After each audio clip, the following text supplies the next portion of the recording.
سلام، امیدوارم که حالتون خوب باشه. خیلی از شما درخواست کرده بودید که تکنیک خودکار رو آموزش بدم. واسه شروع تکنیک خودکار حتما باید در نظر داشته باشین که خودکارتون حتما خودکار بیک باشه و مقواتون مقوای اشتنباخ باشه. مناسب ترین مقوا واسه تکنیک خودکار مقوای اشتنباخ هستش. حالا واسه شروع باید چیکار کنیم؟ باید اول تمرین کنیم که خودکار رو چجوری توی دستمون بگیریم. به حالت نوشتاری نباید خودکار توی دستمون باشه.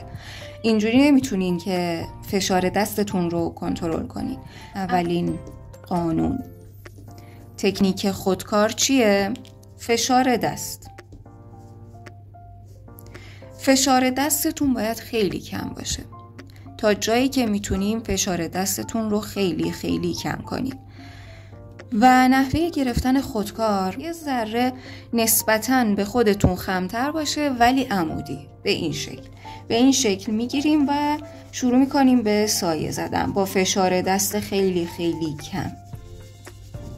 شروع میکنیم به سایه زدن. خطوطتون نباید اینجوری باشه. نباید یه طرفش کلوفتر رفته فشار دستتون کمتر بشه. یعنی اولش فشار دستتون خیلی زیاد باشه و در نهایت فشار دستتون رو کم کنیم. باید فشار دستتون کاملا یکسان باشه و سعی کنین که این رو رعایت بکنید. ببینید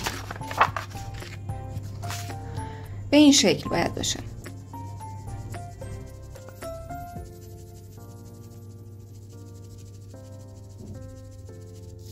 در جهات مختلف با فشار دست یکسان سعی میکنین هاشور بزنین و این تمرین بچه‌ها خیلی مهمه. این تمرین خطوط خیلی مهمه. خطوطتون خیلی کم رنگ باشه و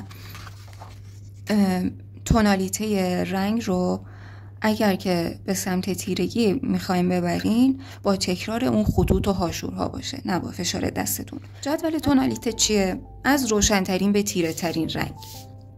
روشنترین رنگ رو با همون فشار دست خیلی کم یک لایه هاشور میزنین. حالا اون یک لایه رو چجوری هاشور میزنین؟ نیاین از وسط شروع کنین، نیاین از اینجا شروع کنین، نیاین اینجا شروع کنین. از همین پایین شروع میکنین به هاشور زدن تا الی آخر، تا بالا. جدول شماره 2 رو هاشور میزنین. یک کم از 1 درجه از جدول اولی، از خانه اولی باید تیره تر باشه.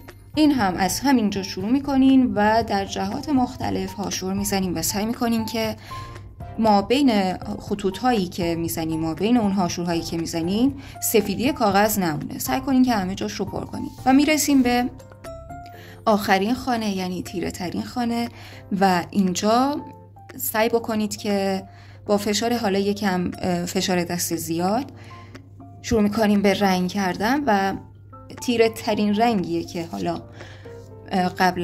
خونه های قبل از خودش داره. خیلی تیره است. باید لایه لایه کار کنین تا به تیرگی که مد نظرتون هست برسید. اگه دوست داشتین سابسکرایب، لایک و شیر یادتون نره. موفق باشین.